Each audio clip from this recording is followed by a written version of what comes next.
Oi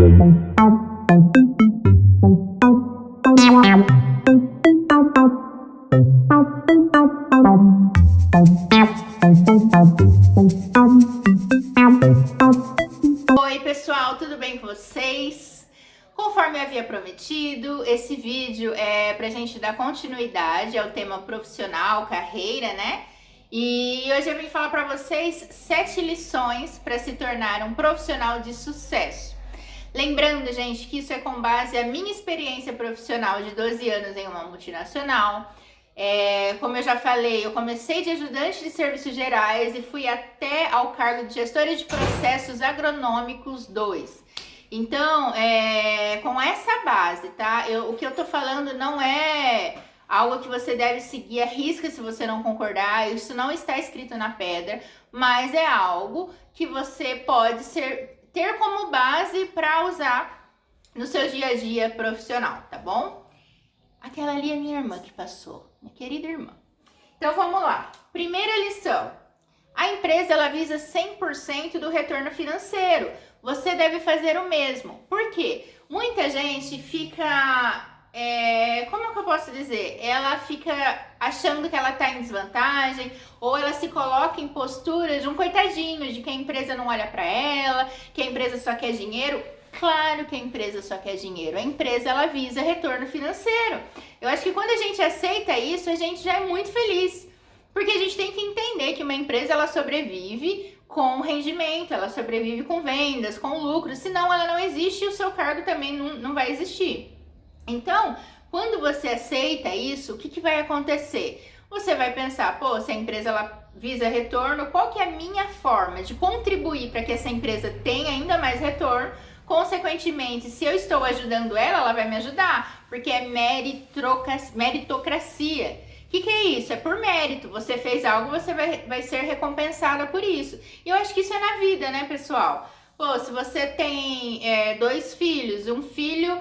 ele tira nota 10 na escola, ele não te dá trabalho. Quando ele for pedir alguma coisa, o que você vai falar? Não, você é um excelente filho, eu vou me esforçar para poder te dar isso.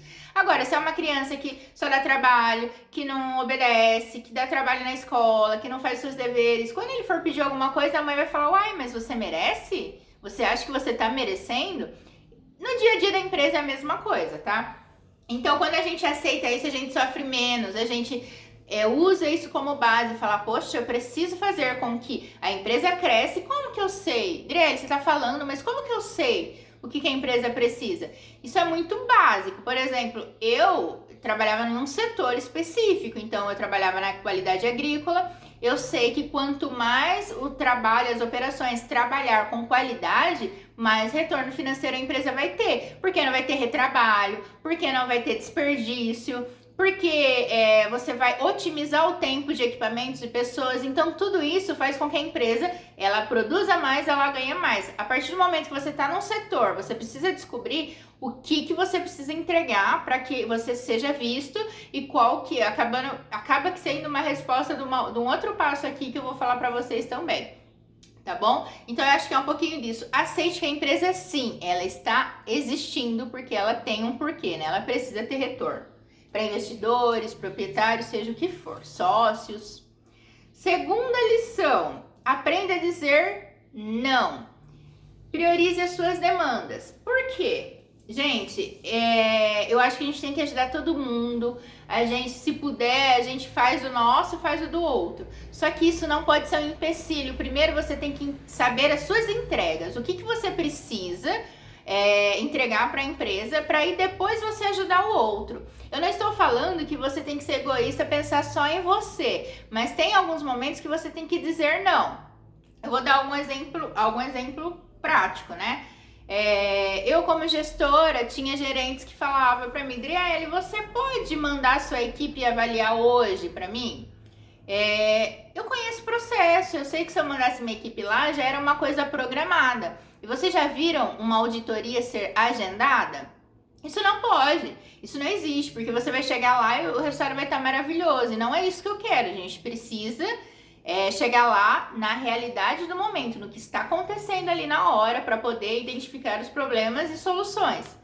E eu falava, não, não dá, o meu processo não permite, o meu processo fala que tem que ser aleatório, você tem que ir uma vez na semana, mas eu nunca vou te falar o dia, e é não. Entendeu? O meu processo, o meu procedimento é esse. A partir do momento que você fala não, é libertador, porque aí você vai focar no teu resultado. Você não pode agradar as pessoas infligindo o seu processo, entendeu? Porque uma empresa grande tem vários setores. E se você não pode, o seu procedimento não permite, gente, não faça.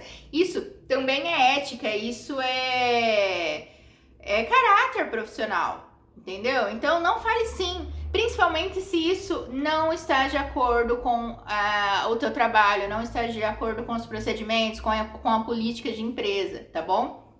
Então vamos lá para o terceiro. Vocês gostaram do meu cachorro? Olha, gente, ele tá aqui participando desse vídeo. Olha, né? Fica aí bonitinho. Então vamos lá para a terceira lição. Lidere pelo exemplo. Isso é muito legal, eu acho que eu posso falar, eu lidero muito pelo exemplo, por quê? Eu já tive várias possibilidades de falar, não, hoje eu quero relaxar, eu sou gestora, vou ficar aqui lendo alguma coisa, mas não, eu gostava de estar no dia a dia. Como que um funcionário, ele sabe que você conhece ele, que você conhece o dia a dia dele? Quando você está no dia a dia dele. Liderar pelo exemplo é você fazer o mesmo. Eu não tenho, acho que eu não consigo ter vídeos aqui, mas, por exemplo, a minha equipe, ela rachava a cana no meio para poder identificar a infestação, né, para achar broca. E aí, eu falei, eu quero rachar essa cana, entendeu? Eu preciso aprender. E eles achavam o máximo, eles tiravam um sarro, porque eu ia rachar a cana não rachava por inteiro no começo, depois eu aprendi, eles me ensinaram bem. E aí eu ia lá, rachava a cana, aprendi, porque, que nem eu falei no outro vídeo, você aprende quando você pratica, quando você tá lá e vai lá no dia a dia. E aí, eles começaram a ver, poxa, a Adriele, ela sabe das minhas dores, ela sabe do meu trabalho, ela sabe o como é difícil. Gente, vocês não têm noção do que é entrar num canavial. Às vezes vocês passam na estrada, vocês veem aquele canavial de cana, vocês não têm noção.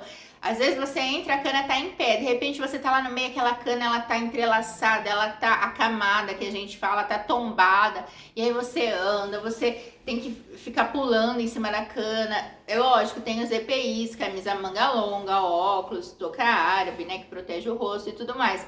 Mas de alguma forma não é legal, porque incomoda, né? Sem dizer, às vezes, aquele calor de 38 graus você lá dentro. E aí uma vez eu fui com auxiliar, não, ele já era fiscal. E é uma história legal também, porque quando ele entrou, ele era auxiliar, e aí eu chamei ele, eu falei, nossa, eu vejo potencial em você, você é uma pessoa que faz o seu trabalho bem feito, eu te acompanho, eu vejo o seu caráter, né, de como que você gosta do que você faz. E aí, você quer ser fiscal? Ele falou, não, não quero, eu só quero ser auxiliar mesmo, não tenho vontade de estudar. Detalhe, acho que ele tinha uns 22 anos.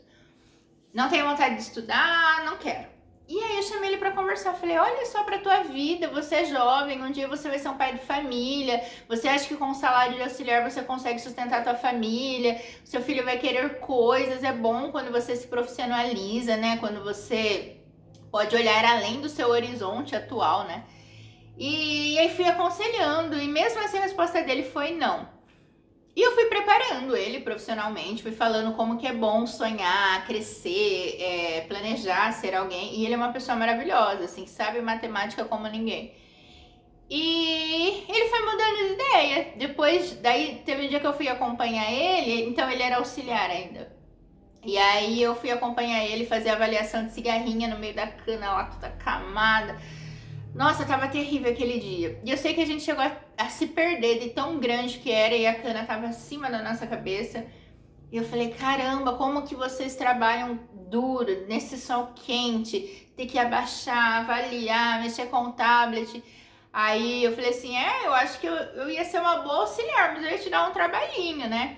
E eu lembro que ele fala isso pra todo mundo. Depois que eu acompanhei só eu e ele fala pra todo mundo, porque a Adriele vem no campo, antes ninguém vinha no campo. Imagina que o gestor anterior pegava e ia pra roça com a gente, entrava no mesmo carro, comia com a gente. Às vezes eu falava assim pra eles, pessoal, Estou indo fazer xixi, ninguém vai ali naquele talhão, né? Que é uma parte lá da fazenda, ninguém vai. Porque eu estarei ali para não ser pega de surpresa. E aí a gente brincava, falava, se aparecer um bicho aqui no meio desse canavial, vocês ficam chamando os bichos, né? Para quando eu vier aqui, eles me atacarem e eu não querer voltar mais a acompanhar vocês. Eu sei que eu criei uma rotina com a equipe e uma relação de confiança. Eles adoravam que eu acompanhava eles. No final, eu sempre dava um resumo do que eu achei, do que eu acho que precisa melhorar. Questão se eles estavam com EPI, se eles estavam seguindo o procedimento. Eu ia lá para conhecer o dia deles, para ver se eles estavam trabalhando do jeito que a empresa pede. Eu acho que isso é o mínimo de um gestor, só que a gente vê que não são todos que fazem isso. Isso você cria uma relação tremenda de confiança com a tua equipe.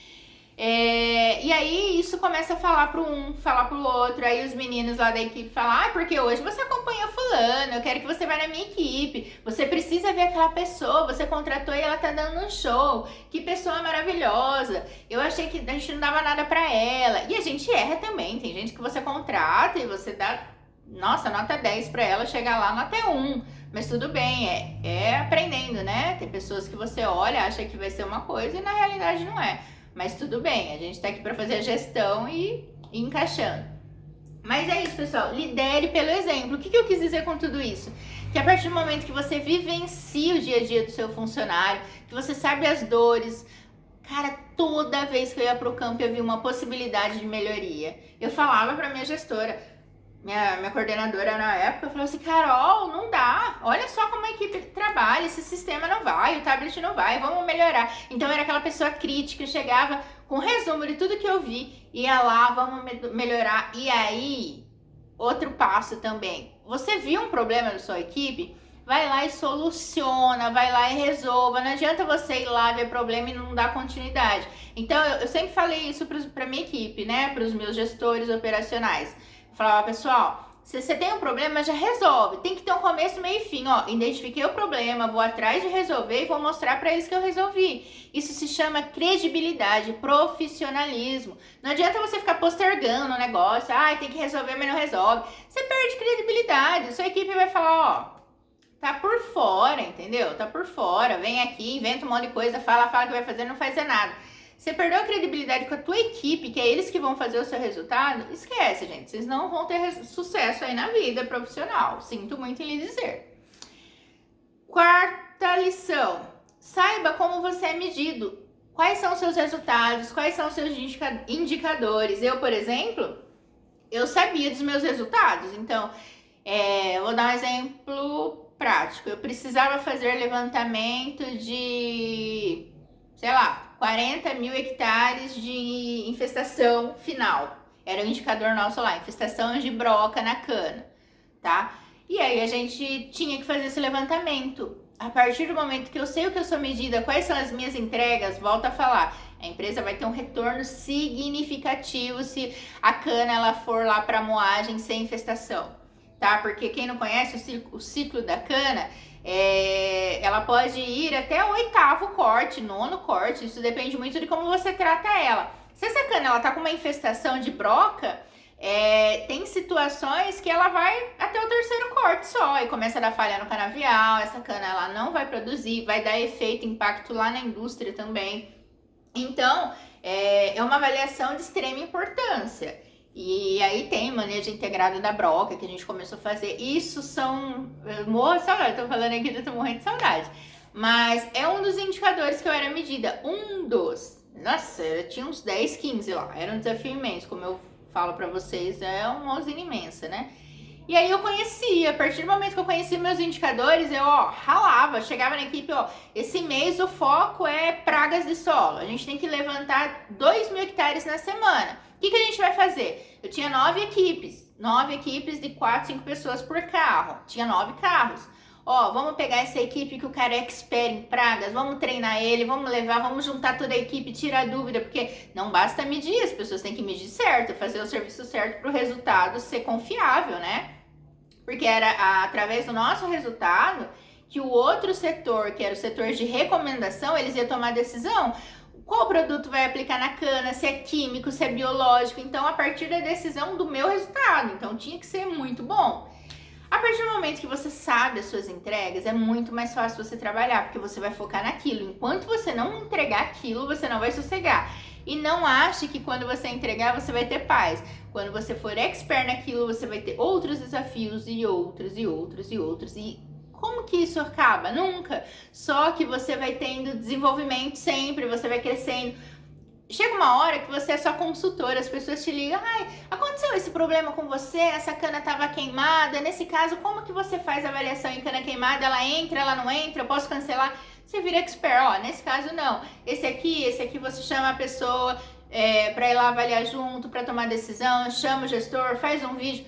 Cara, a partir do momento que você conhece sobre o que você tem que entregar, você, ó, voa, vai embora, é uma belezinha, você cresce muito.